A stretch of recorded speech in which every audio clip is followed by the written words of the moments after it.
Amém, irmãos? Tome seus lugares, por gentileza. Minha saudação cristã a todos os irmãos, com a paz do Senhor. Digo que é uma alegria muito grande poder estar aqui junto convosco nessa oportunidade, a convite para ministrarmos a palavra de Deus, culto de jovens, e dizer da minha grata satisfação de poder contemplar a pessoa do nosso pastor André, nosso colega, onde trabalhamos juntos ali na sede, e começamos juntos aqui também nesta congregação. Fazia pouco tempo que nós tínhamos vindo ali da congregação da Tulípio para esse lugar, e o André recém estava chegando na igreja em Cruz Alta, e aqui nós nos encontramos. E graças a Deus, o Senhor nos deu uma boa harmonia, e até hoje nos damos muito bem, trabalhamos juntos, e louvo a Deus pela vida do André, sua muito digna esposa, que estão se doando pela causa do Mestre nessa congregação. E na pessoa do evangelista Irineu, quero trazer a saudação aos demais obreiros que estão prestando também o seu apoio aqui nesta congregação. Que Deus abençoe grandemente a vossa vida e que saibam que o vosso trabalho não é vão no Senhor. Deus contempla a intenção do nosso coração. Tudo aquilo que fizemos com alegria para Deus, o Senhor com certeza retribui. Também o evangelista Osmar, nos dá alegria, Deus te abençoe. Marlene, congregamos juntos ali na Vila Nova. Eu digo assim que os irmãos são bem-aventurados, pois atravessaram a Macedônia para aqui estar, não porque nós aqui estamos, mas para juntos adorar o nome de Jesus. Conversava com o pastor André e dizia que adentrando nessa congregação não tem como não voltar no tempo.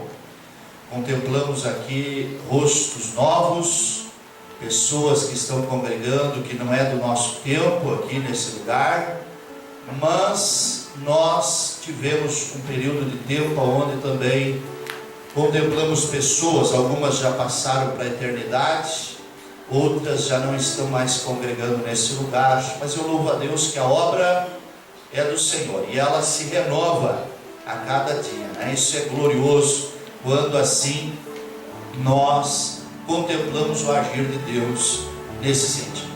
Abra sua Bíblia, por gentileza. Gostaria de ministrar uma palavra do Senhor, e para tal gostaria que você abrisse a sua Bíblia na primeira carta de Paulo a Timóteo, capítulo 4 e o versículo de número 12. Primeira carta de Paulo a Timóteo, capítulo 4 e o versículo de número 12. Assentados mesmo, a tradução desta Bíblia que está em minhas mãos, registrado está da seguinte forma: ninguém despreze a tua mocidade, pelo contrário, torna-te padrão dos fiéis, na palavra, no procedimento, no amor, na fé e na pureza. Até a minha chegada, aplica-te à leitura, à exortação, ao ensino. Não te faças negligentes para com o dom que há em ti, o qual te foi concedido mediante a profecia, com a imposição das mãos do presbitério. Medita nestas coisas e nelas ser diligente, para que teu progresso a todos seja manifesto. Tem cuidado de ti mesmo e da doutrina. Continua nesses deveres, porque fazendo assim, salvará tanto a ti mesmo quanto aos teus ouvintes.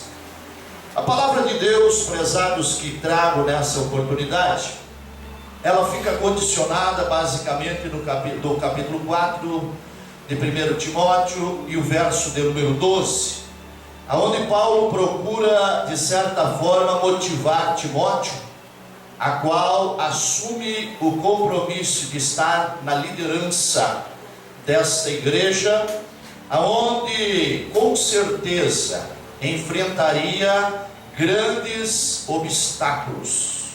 Por quê?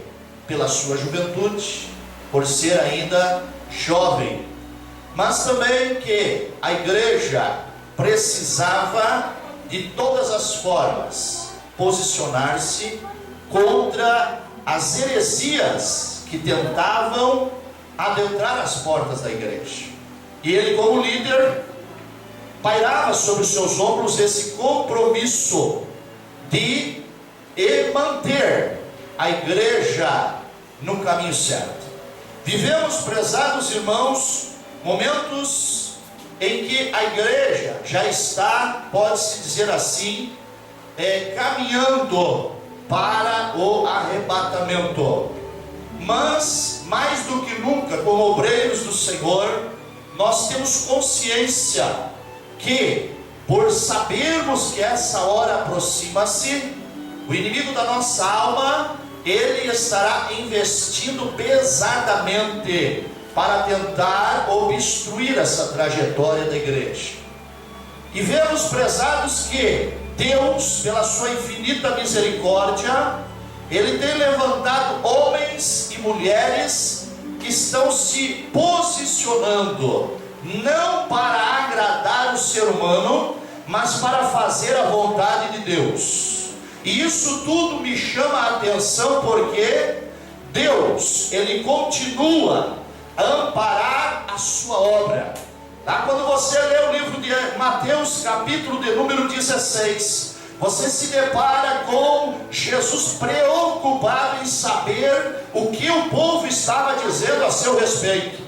Não era status e nem ibope que estava procurando Jesus, mas estava preocupado em saber se a mensagem que estava sendo proferida, ela estava sendo assimilada no entendimento dos seus ouvintes. Alguns dos discípulos houveram de manifestar e dizer: olha, alguém está dizendo que tu é Jeremias, outros estão dizendo que você é Elias, outros estão dizendo que você até é João Batista. E nós sabemos, prezados irmãos, que esses homens mencionados foram alguém que deixaram legado na face da terra, legado na causa do mestre, porém já passaram, não estavam mais entre os viventes. Jesus estava preocupado em saber o que estava sendo assimilado pelos seus ouvintes. Quando ele ouve essa palavra, ele vê que o povo ainda não havia entendido, mas ele volta-se para os 12 discípulos e faz uma pergunta dizendo: olha, do povo eu já sei o que eles estão dizendo a meu respeito, mas eu preciso saber de vocês, vocês que estão comigo, vocês que deixaram tudo para me seguir, o que vocês dizem que eu sou. Naquele momento ninguém resolveu dizer nada, porque calaram-se diante da pergunta, ninguém ousava falar. Mas Pedro, ousadamente, ele toma a palavra e diz: Senhor, tu és o Cristo, o Filho do Deus Altíssimo. Naquela hora Jesus olha para Pedro e diz algo interessante: Pedro, não foi carne e nem sangue que te revelou essa verdade, mas meu Pai que está nos céus. E ele diz mais: eu te digo que tu és Pedro, e sobre esta pedra edificarei a minha igreja, e as portas do inferno não prevalecerão contra ela. A igreja do Senhor está balizada nessa promessa de vitória, promessa que nem as portas do inferno conseguirão obstruir a trajetória da igreja. É certo que haverá problemas, haverá adversidades, mas eu quero dizer para você algo interessante: na frente da igreja está o general dos generais, aquele que faz, aquele que opera, aquele que transforma, aquele que muda as situações. Não há um porquê de nós temermos nada. Paulo, ele olha para Timóteo e vê a condição de Timóteo, mas vê o potencial que Deus havia lhe dado. Quando se fala juventude, há alguns que dizem que juventude é problema. Juventude só é problema quando não está nas mãos de Deus, porque quando está nas mãos do Senhor, é um potencial na causa do mestre. Não menosprezando aqueles que já estão com seus cabelos grisalhos de maneira nenhuma. Agora entendamos, nós vamos passar, e a juventude deve dar continuidade. Ainda que você diga, mas Jesus não está voltando, pastor, mas nós não sabemos o dia, a hora, o momento. O interessante é que a obra não vai parar.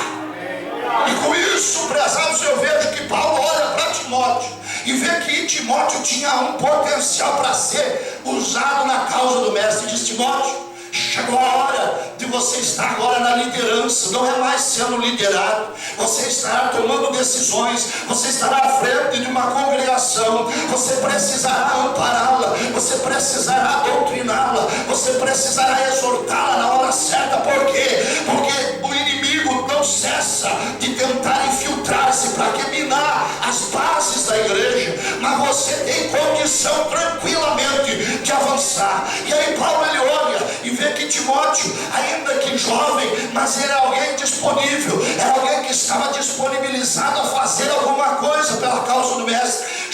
Naquele momento, Paulo olha para Timóteo e diz algo interessante, prezados: ninguém despreze a tua mocidade.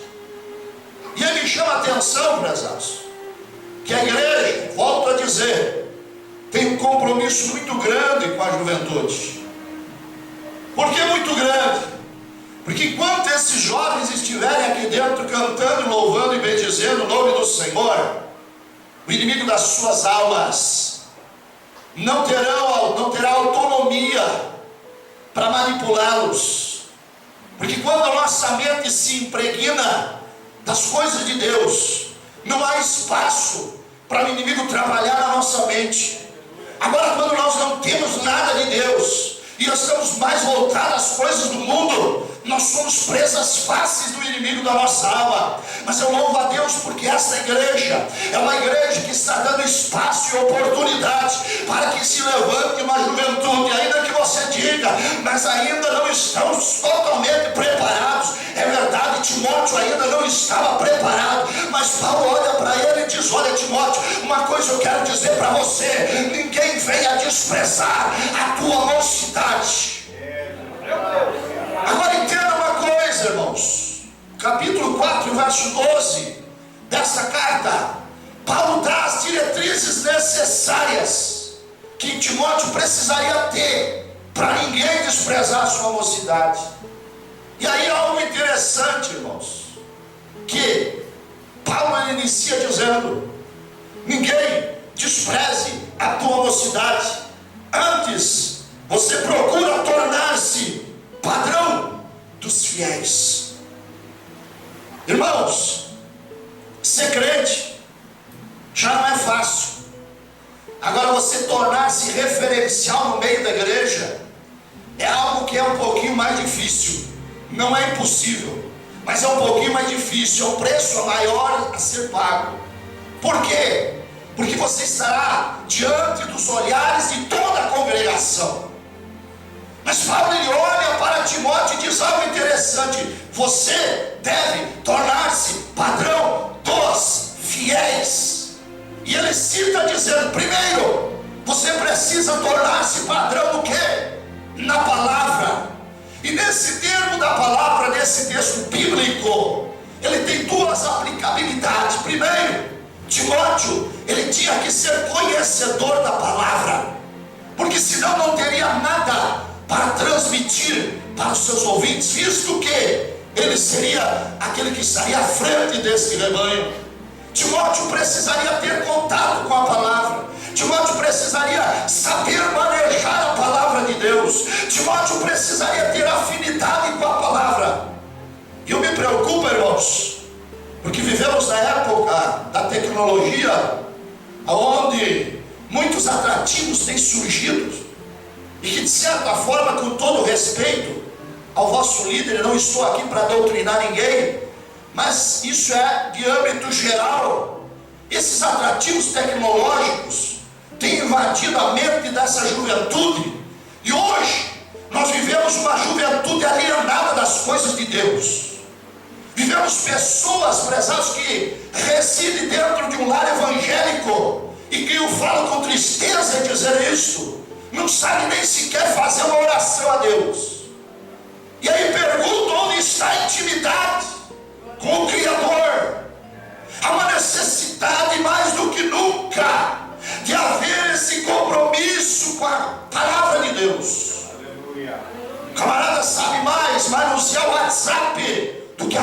sagrada.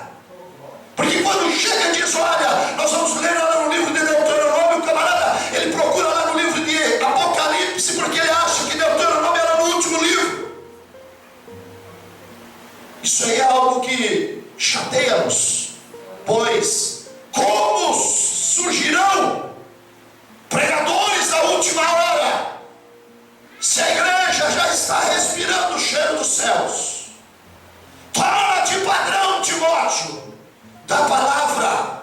Timóteo tinha a obrigação de conhecer a palavra, de viver a palavra e de saber aplicar a palavra. De maneira nenhuma Timóteo poderia tornar-se padrão e dizer, olha, faça o que eu faço e não faça aquilo que eu estou fazendo, ou faça aquilo que eu digo e não faça aquilo que eu estou fazendo. Por quê? Porque de maneira nenhuma ganharia espaço no âmbito daquela congregação. Mas Paulo foi muito sábio dizer, torna-te padrão na palavra dos fiéis. Torna-te padrão dos fiéis na palavra. A segunda aplicabilidade desse termo era que Paulo estava dizendo para Timóteo, o teu linguajar precisa ser algo que identifique você como um servo de Deus. O que eu quero dizer com isso? Nós estamos no mundo, mas não somos do mundo. O mundo, ele tem o seu linguajar e eles se entendem. Agora eu quero dizer para você algo interessante, que linguajar espiritual só compreende quem é espiritual. É aquele momento que o camarada não tem dificuldade para entender quando Deus está falando ou quando Deus não está falando. Torna-te padrão dos fiéis na palavra. A palavra que sair da sua boca, Timóteo, precisa condizer realmente com aquilo que você é na presença de Deus. Eu quero dizer para você algo interessante, irmãos. Se nós não preservarmos esse linguajar celestial na nossa vida, nós vamos nos tornar muito facilmente com uma associação evangélica. E aí me preocupa, irmãos, porque hoje o camarada da paz do Senhor é coisa antiquada. Só que você, voltando para a igreja primitiva, você se depara que naquele início da igreja ninguém dava a paz do Senhor, mas se encontravam na rua e diziam Maranata. Por que Maranata? Porque Jesus está voltando. Só que hoje o camarada sai na rua e de repente alguém chega a paz do Senhor e baixa a cabeça. Tudo bom, irmão? Há uma necessidade mais do que nunca. Se nós queremos ser padrão dos fiéis, desejamos agradar a Deus sobre todas as coisas, eu preciso saber que a linguagem que estiver na minha boca, ela precisa dignificar o Criador dos céus e da terra.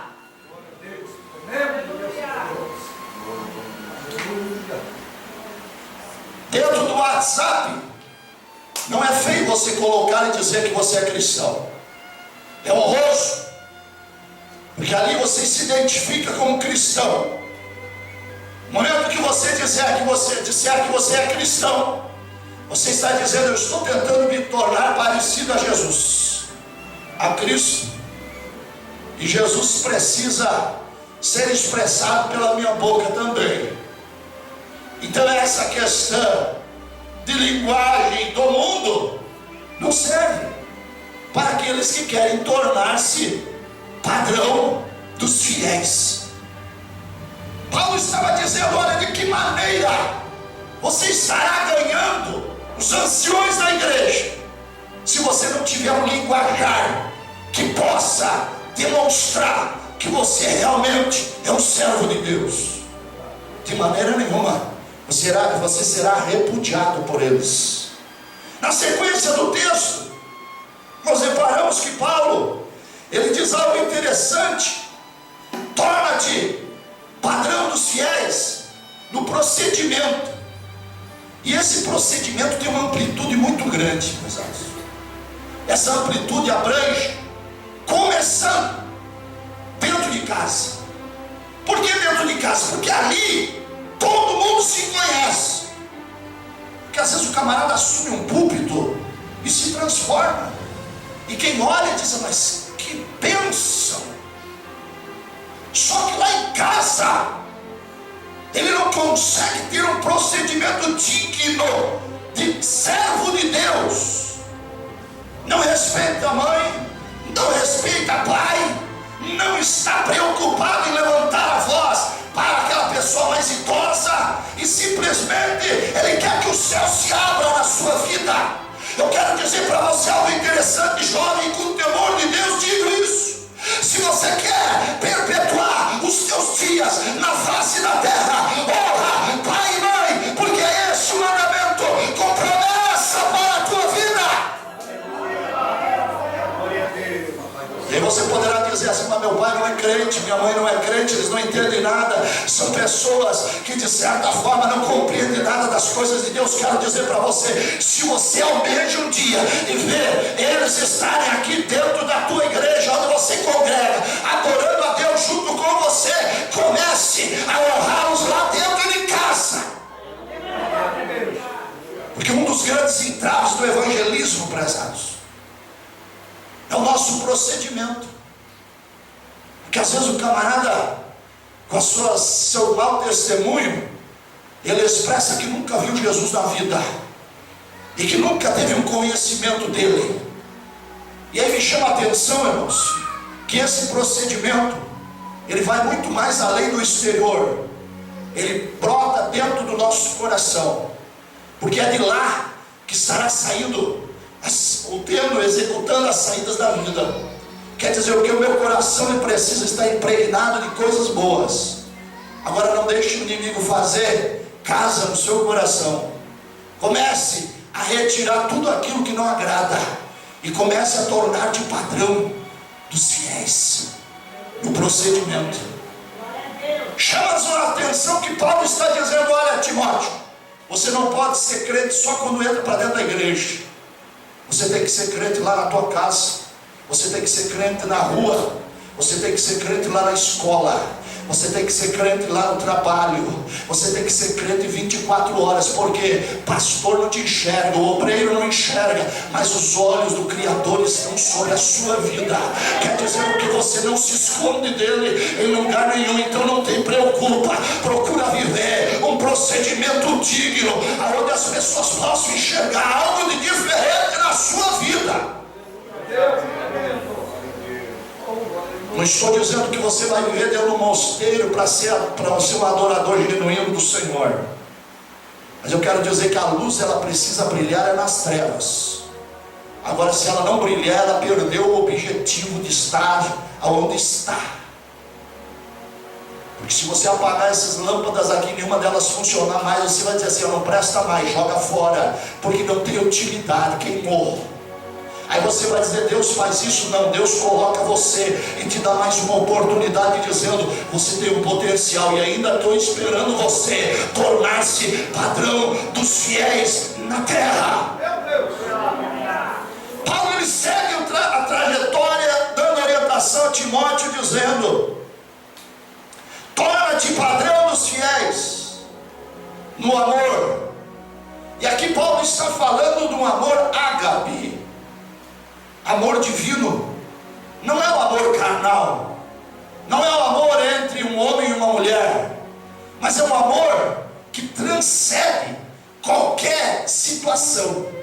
Quer dizer o quê? É aquela hora que você coloca acima de todas as coisas o grande amor de Deus que paira na sua vida, fazendo com que você aproximasse mais do Criador.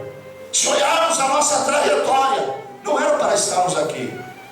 Quem sabe já era para estarmos numa eternidade. Só que não seria uma eternidade com Deus se Cristo não estivesse habitando no nosso coração. Mas pela infinita misericórdia de Deus e o seu grande amor, nos alcançou, mesmo ainda nós sendo cheios de erros, problemas. Ele não levou em conta isso. mas Ele nos amou. Quer dizer o quê? Ele espera que nós venhamos dar essa demonstração. Me chama a atenção que Jesus, Ele faz menção para os seus discípulos, dizendo algo que me chama a atenção e me inquieta. Ele diz: nisso conhecerão que são meus discípulos. Mas como? Se vos amardes uns aos outros. E muitas das vezes o crente, ele diz: olha, eu sou discípulo porque eu estou vestindo isso, eu estou fazendo aquilo, eu sou, mas dentro do seu coração não consegue expressar o amor de Deus. Mas eu quero dizer para você que eu falo para uma igreja sábia, falo para uma juventude comprometida, que está procurando acima de todas as coisas ser padrão dos fiéis no amor também. Aleluia. Aleluia. Na sequência do texto, Paulo diz: seja padrão dos fiéis na fé. E aí me chama a atenção, irmãos, que os mais antigos, eles costumam transmitir algo de negativo para essa geração que está chegando. Por que negativo? Com todo respeito, me enquadro junto com vocês. A primeira coisa que ousamos a dizer é: olha, antigamente tinha mais milagres, antigamente tinha mais prodígios, antigamente tinha mais liberdade, antigamente nós vimos o mover do Espírito, antigamente nós entrávamos para a igreja, saímos chorando, antigamente eu carregava a Bíblia, carregava o lenço, hoje já não há necessidade mais. Por quê? Porque não sinto mais nada, algo mudou, a situação mudou, as coisas mudaram. Eu quero dizer algo para você interessante: Jesus não mudou. Jesus não mudou. Os milagres continuam acontecendo. E aí você poderá dizer: mas eu não estou enxergando. É hora de você buscar mais, ao joelho na presença do Senhor e dizer: Deus, eu quero ver milagre, eu quero ver prodígio, eu quero ver, Senhor, que tu haja prodígios no meio da tua igreja. Você vai começar a se deparar com situações que você não imagina. E aí você vai dizer: mas e quem é que vai fazer milagre, pastor? Terá que vir alguém lá dos Estados Unidos? Eu quero dizer para você que você, tornando-se padrão dos fiéis na fé, Deus vai começar a te usar. Deus vai começar a te usar. E você vai começar a ser não só uma testemunha, mas Deus vai começar a usar-te nas suas mãos como instrumento para o seu louvor, para o seu engrandecimento. Torna-te padrão dos fiéis na fé. Me preocupa, irmãos, porque às vezes nós estamos orando e nem nós acreditamos mais que vai acontecer. Aí você vai dizer assim: não, mas aí não é por aí, né, pastor? Nós acreditamos. Se você olhar lá para o capítulo 12 de Atos, você se depara com um fato interessante. Pedro aprisionado, a igreja em uma casa orando incessantemente, uma campanha de oração para Deus libertar Pedro. Quando Pedro é liberto pelo milagre de Deus, porque não teve outra explicação, grilhões foram abertos sem ter chave. Esse é o Deus que nós servimos, viu? E de repente Pedro vai aonde? Vai para casa? Não, Pedro vai para a oração. Chega Pedro e bate na porta. A empregada, a criada vai lá, abre só uma frestinha na porta. Enxerga Pedro, não abre a porta. Ele vai para ela, vai convidar para quem? Para o líder da oração que está orando: Senhor, salva Pedro, dá libertação para Pedro. De repente ela chega e diz: olha, Pedro está lá fora batendo na porta. Camarada, ele olha para aquela mulher e diz: está louca, mulher? Não é verdade? Mas não estavam pedindo isso para Deus? Às vezes nós estamos orando e nem nós acreditamos em milagre mais. Dizemos: olha, Senhor, se é da tua vontade, se tu puder fazer isso. Eu quero dizer para você algo interessante nessa oportunidade. Deus te trouxe nesse lugar para dizer que nada é impossível para Ele fazer na tua vida e na tua família. Agora você precisa acreditar.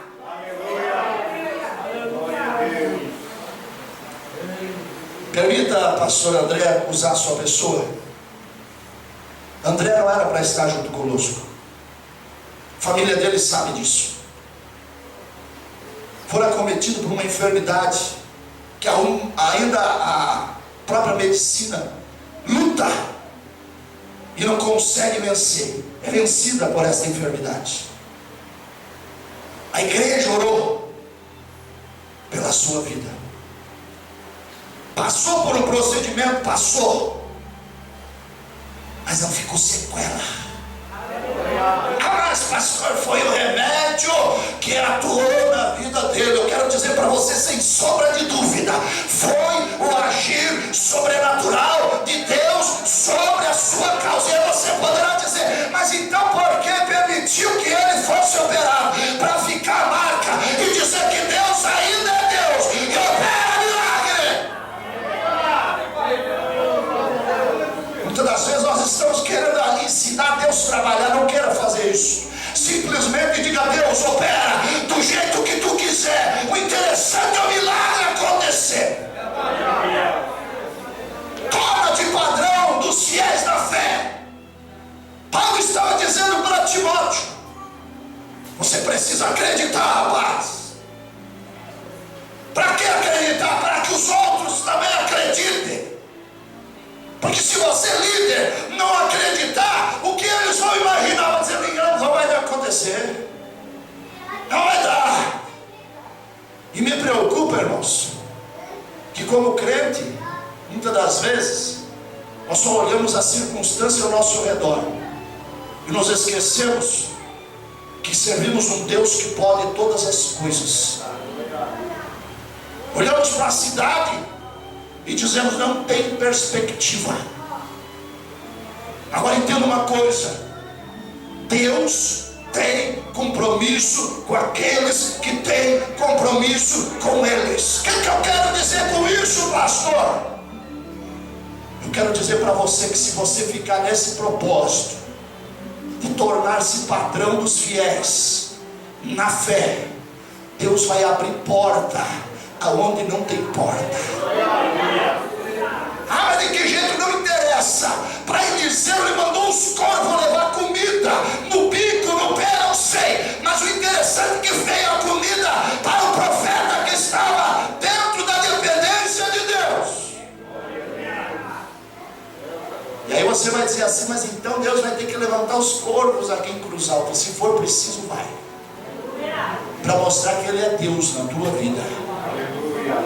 E quero dizer para você, sem sombra de dúvida, a porta vai se abrir.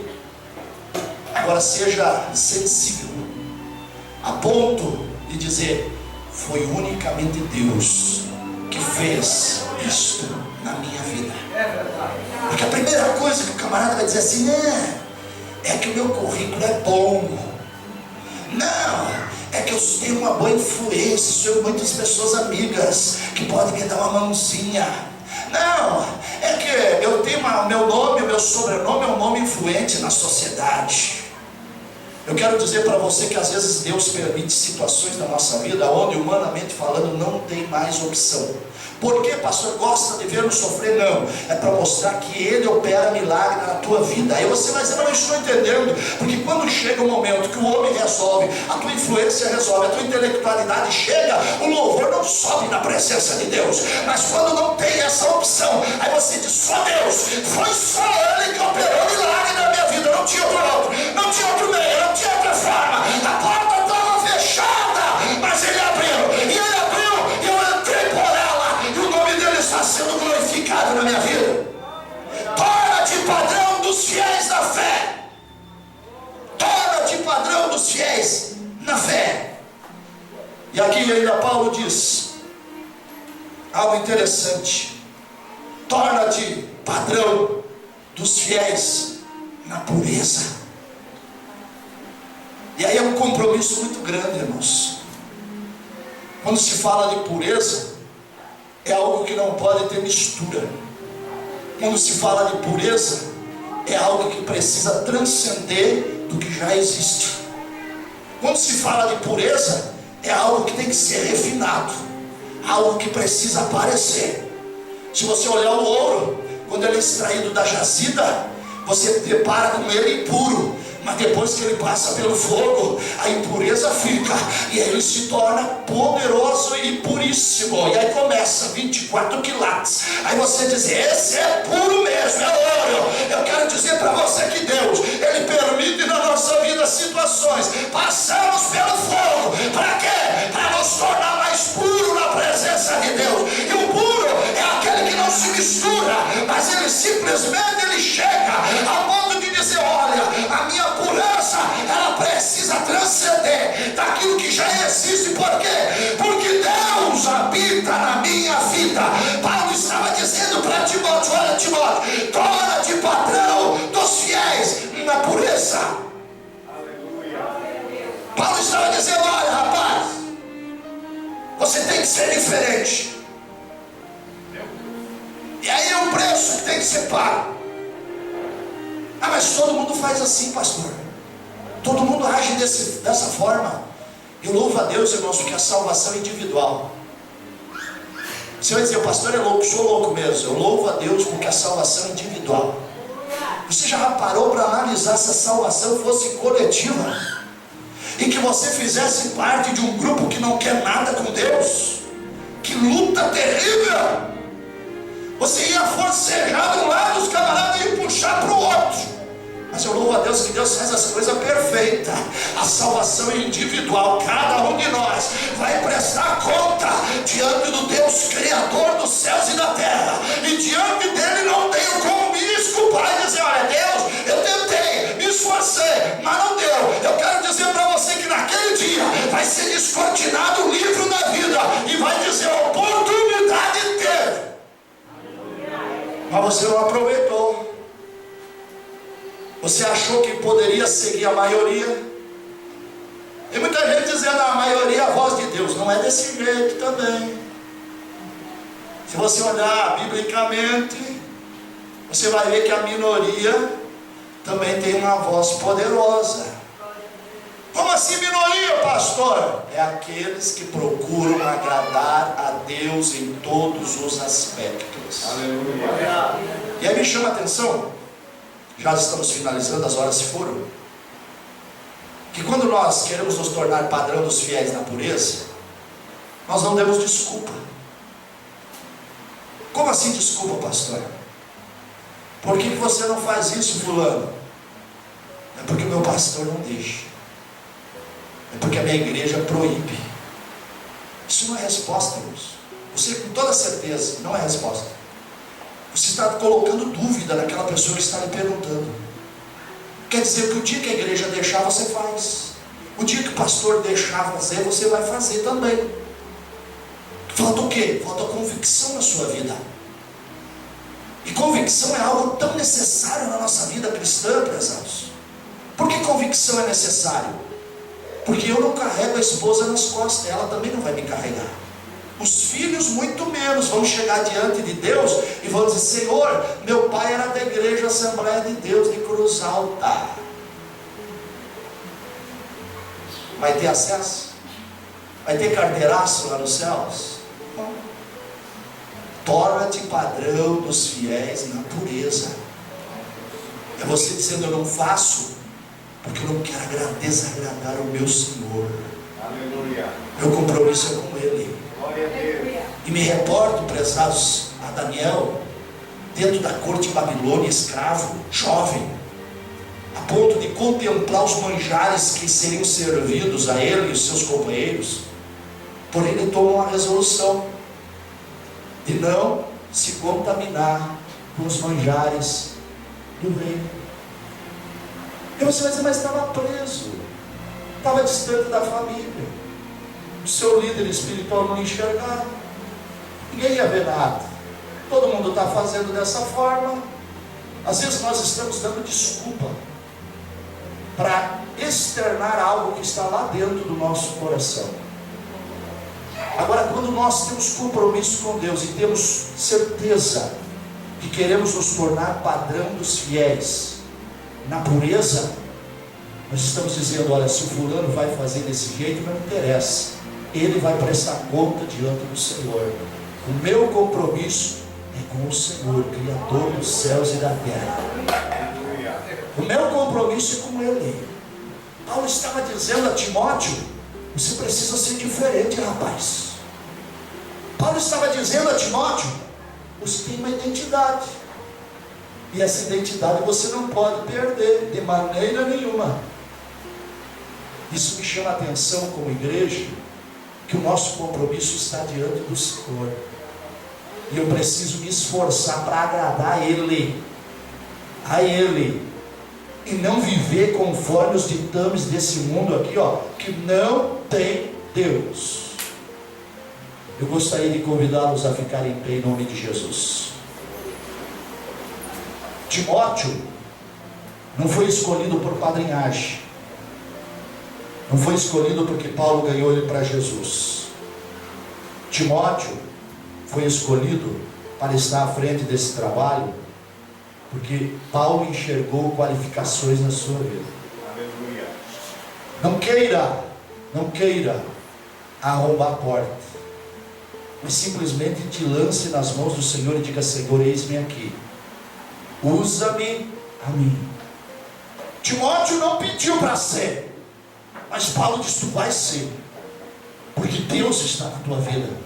Quando Paulo diz assim: não te torne negligentes para o dom que você já tem, que foi dado por Deus, através da imposição das mãos do presbitério. Quer dizer o que, rapaz? Você já tem, comece a pôr em prática. É dizendo: olha, você não é o João ninguém, teu nome está escrito no livro da vida. Glória a Deus. Você tem compromisso com Deus, Deus tem compromisso contigo. Então te posicione tão somente e faça a obra.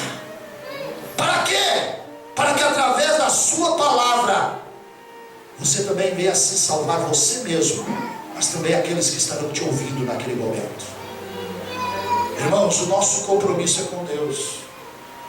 E torna a dizer para a juventude: ninguém despreze a tua mocidade. Não é o que dizem a teu respeito que fará você parar, é aquilo que Deus está dizendo a teu respeito, é o que vai fazer a diferença. Ele diz que você é, Ele diz que você pode, Ele diz que você tem capacidade. Ainda que o inimigo rodeie ao teu redor, querendo te desmotivar, eu quero dizer para você algo interessante: Deus é aquele que garante você ficar em pé.